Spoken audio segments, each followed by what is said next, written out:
barn was another thing of interest. When we moved in, the barn was filthy. The stalls, 5, and built-in run-in were filled with feces, horse, cow, muck, and trash. 2 stalls were full of horse tack, buckets, bags of trash, etc. Apparently, about a year before we'd moved in, the barn had been rented out to someone with 5 horses. They'd left in a hurry, we assumed back rent, and hadn't cleaned anything before they left, and had left all their tack. What we first assumed was a treasure trove of unclaimed belongings, soon just became a hassle.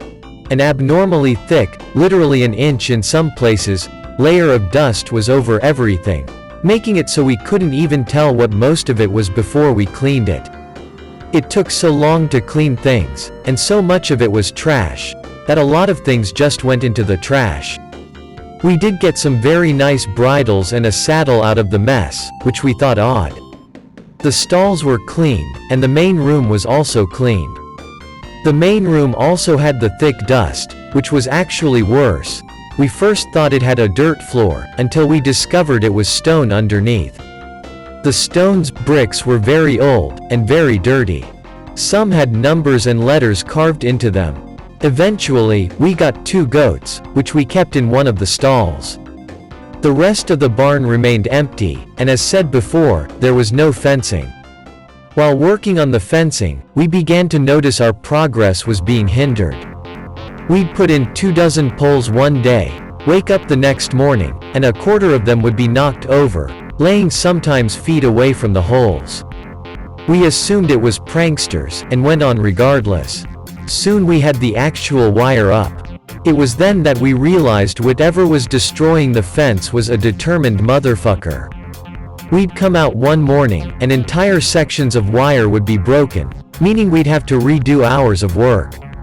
It was then that T, my main helper for the fencing, said roughly the following, probably not an exact quote: "It's got to be kids. It's not like fucking deer out here." I realized then that I'd never seen any wildlife out there, either. Nothing big, anyway. Our neighbors' lawns were full of deer, and we'd occasionally see one in the back acres, especially around the stream, but never anything around the barn, house, or in the fields.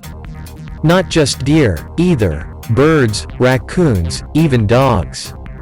Nothing ever came around. Eventually, we got the fencing up, bought the horses home, and life was normal, for a while. N began acting oddly, although he'd always been the lonely neckbeard type, this coming from a man who actually sports a neckbeard. He stopped coming out of his room, aside from using the bathroom and occasionally eating, and refused to go outside.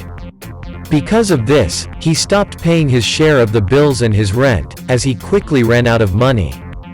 It soon became so bad, that he didn't even leave his room to walk his dog or even let it outside.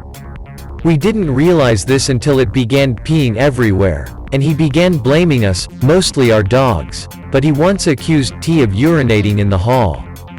After a while, he was no longer talking to us. By then, F and I were both planning on kicking him out, but didn't exactly know how to word it to him, and I felt badly, as I knew he had nowhere to go. I was at work one day, when I got a call from a very upset F. Apparently, she'd been showering, and upon leaving the bathroom with just a towel, we all got used to N basically not being there, and acted like he wasn't most the time. Found N right outside the bathroom door, just staring at it. He wouldn't move to let her by, and she actually had to push him out of the way. She figured he was just being an ass, went to her room, got dressed, and went to tell him off, only to find him standing outside her bedroom door that time. He wouldn't speak to her, or move again, and she was a bit worried he was up to something. She wanted me to come home. I did, and asked him why he'd done that.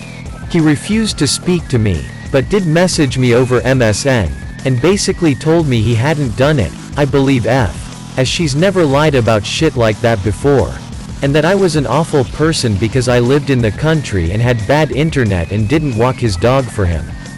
I gave him a week's notice to get out then and there. He left exactly a week later, without saying anything, and took all our pillowcases when he left. That really fucking ruffled my jimmies, but not as much as his room did. Oh, when I saw his room, my jimmies were as ruffled as they could get. His room was full up of trash. Literally piles of it. He'd also began to urinate in bottles, and had jerked off onto the walls. No, I'm not kidding. We were in the process of cleaning it, when we were actually attacked by an iguana that he'd brought into the house at some point, and never told us about, which had been hiding under his bed. None of us ever heard from N after that, so I don't know what came of him. His room remained empty for over a year. It was about then that the actual weird shit began happening. I'd come home to find things in my room, rearranged. Pencils would be taken out of my desk drawers, and arranged in neat little squares. My keyboard would be stacked on top of my hard drive, with my speakers on top of it. My books would be taken out of my shelves, and stacked into pyramids. This would happen if I'd left and no one else had come home while I was gone. Sometimes it'd happen when I left to go to the bathroom and came right back to my room. It began happening to F and T, who soon moved in completely, as well, although to a lesser extent. Dust began returning in the barn, without any real source. We'd clean things one night, come back in the morning, only to find a thick layer of dust on everything, more than one could explain away from bedding or dirt.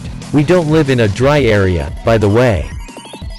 The creepiest thing to happen to me thus far came in the early fall. I'd built a small shed to store my tools in by the house, and went out one morning, well, about 11 p.m., to find T digging through the shed. T and F both go to college, and he shouldn't have been home at the time. I asked him what he was doing, and he replied that he needed something, and kept going through things. I noticed him leave with a pair of garden shears and a pickaxe a few minutes later, and thought nothing of it, other than he was probably high. I didn't see him for the rest of the day, until he came back from class with F. He told me he'd been at class all day, and the reason his car hadn't moved was thanks to carpooling. One could argue he'd lied, and snuck off at some point, but it really freaked me out. There's no chance in hell the guy the first saw run off with my shears and pickaxe was not him, and if it wasn't, he's got an identical twin out there somewhere. I didn't see either tool again for months. Midwinter, I went out to find my shears wedged between two of the front porch boards, just hanging out. The pickaxe has yet to be found. No, I don't know what they were used for. My shears were in clean, oiled condition when they reappeared, and didn't look any different than when I'd first seen them. I never noticed any holes or trimmed bushes on my property. Not long after, we began stocking up on hay for our horses over the winter. This was before the shears reappeared. We'd never used our hayloft before, as we'd only had about 20 bales of hay at a time, which we stacked downstairs. We were busily putting hay up there with the help of some redneck friends, when F, who'd been up in the loft stacking hay, fell out one of the portholes on the side of the barn. She ended up with a badly sprung wrist, and is probably lucky that's all that happened. We assumed she'd tripped or slid, but she was horribly angry when she got down there, because she thought one of us had pushed her. Only one of my friends had been up there, and we, myself and my other friend, could both see him at the time she fell, and he was nowhere near her. To this day, she insists someone pushed her. It's worth noting that the stacking, rearranging of items was still going on at this time, and had moved on to fruit and other small items downstairs in the dining room and kitchen. We'd also begun finding stray marbles around the house. First snow, we got a few inches of it, and caring for the horses became more of a hassle, with blanketing and such. I kept 2 chickens at the time, who had free range of my barn during the day. One evening, I went to put everyone up, and the chickens were both gone. I searched everywhere for them, and never found their bodies, blood, footprints of them or another animal, or even a feather. I still have not found them. By time I got back from searching the nearby area, it was already dark out. It hadn't been when I left, so the lights in the barn had been off when I left. Now, however, they were on. I first thought that F or T had come out and turned them all on, but there were no footprints other than mine and my dog's, and I didn't see their cars in the driveway. I figured I'd done goofed, and went about my routine of putting food in stalls, cleaning up last night's shit and filling water buckets. Now, I've got a draft horse. He's big. He's fat. You don't fuck with his feeding routine. He'll literally tear apart a barn if he doesn't get his food, and he's never late for a meal. Hell, most my horses aren't. Not one horse was at the run-in, waiting to be let into their stalls. The goats, who'd been given their food, were nervous and not eating. I was worried at that point that someone had been messing around the barn, and possibly stolen the chickens, and maybe done something with the horses. I grabbed a lead rope, went out into the dark and snow-covered pasture, and began calling for horses. Still no one came. Hell, my dog hadn't even followed me out into the pasture, and was staying in the barn this time. I felt very alone all of a sudden, but as if something were watching me. I trudged on, jumpy but determined, and eventually found 5 very jumpy and upset horses in the back corner of the pasture.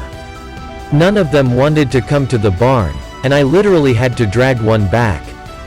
The draft horse went into his stall, only to practically run me over trying to get out a second later, and had to be pushed and prodded back into his stall. By time everyone was up, 2 hours had gone by, and I was pretty jumpy myself. I remember seeing shapes at the edge of my limited vision. Shit gets dark in the country, and at some point, you just see shapes in the distance, but these could have been my imagination, or deer. I was happy to get inside anyway. The next night, F went out with me to feed the horses. They were jumpy, but less so than the night before, although I felt like I was being watched, and couldn't wait to go back to the house. F later told me that it felt thin out there that night. When she explained further, she said she thought the lines between realms were thin. She's a bit of a paranormal freak, but I can't say I didn't feel it, too. Not long after, my pet goat, Wally, began to choke on his food.